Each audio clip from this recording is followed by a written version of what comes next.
Mr. President, I will commend the Majority Leader and Senator Murkowski of Alaska of really doing something that is out of the ordinary. There's a bill pending before the Senate on the issue of America's energy policy.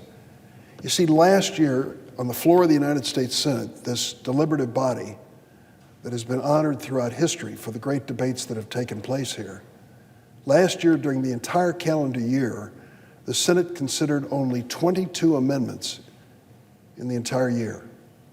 Now, I've served here for a while. I can never remember a time when there was so little activity on the floor of the United States Senate.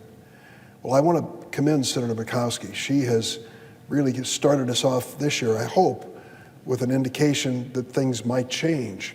This energy bill before us is going to be hotly debated. I'm not going to agree with every provision, but that isn't required in the Senate. What's required is to bring a measure forward, debate it, compromise where you can, and come up with the best product that you can come up with.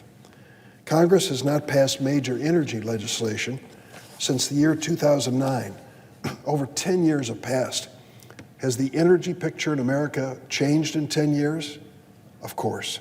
Has the environmental picture changed? We know it has. President Obama in 2009 in his stimulus package included critical tax credits for renewable energy like wind and solar.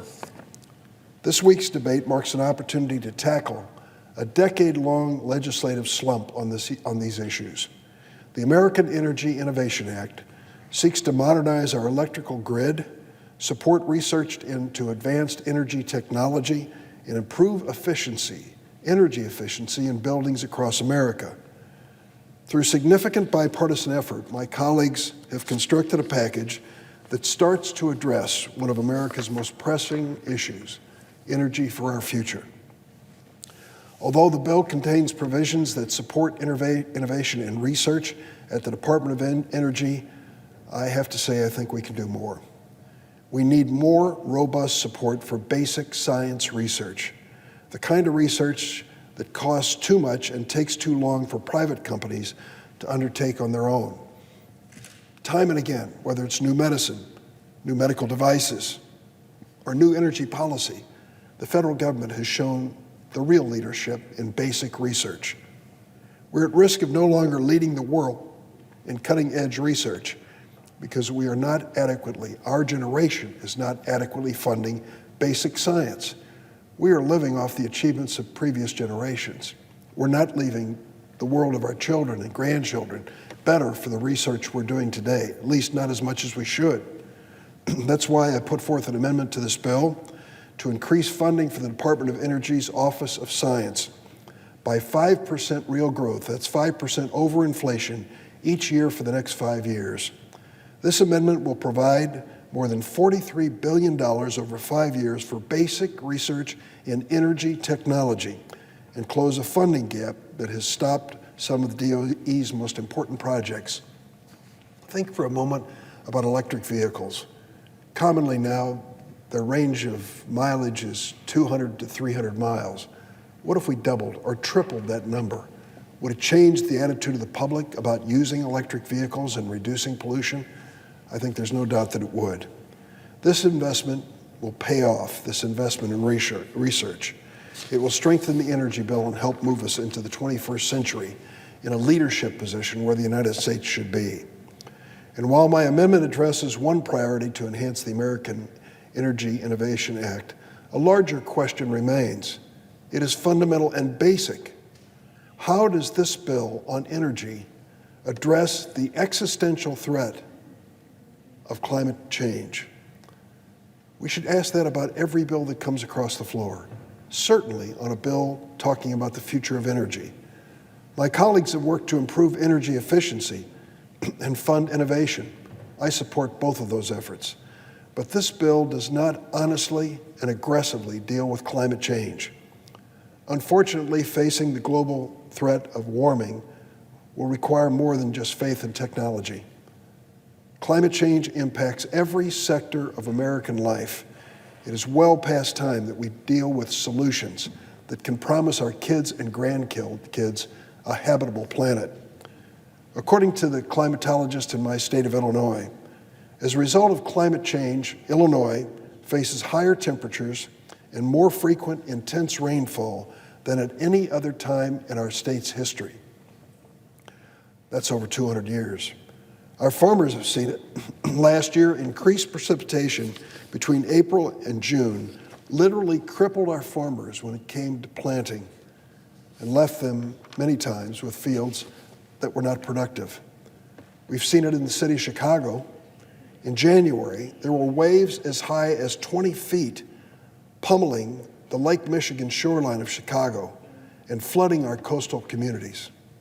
During the summer, record temperatures in Chicago last year threatened the elderly with heat stroke and kept many kids behind doors. Even the Trump administration has seen it. Despite the president's denial of climate change, people within his administration spoke up. In November of 2018, the Fourth National Climate Assessment reported that American economic losses could reach hundreds of billions of dollars by the end of the century as a result of climate change. For decades, scientists have warned us about this threat, and now we can see it in our lives almost every day.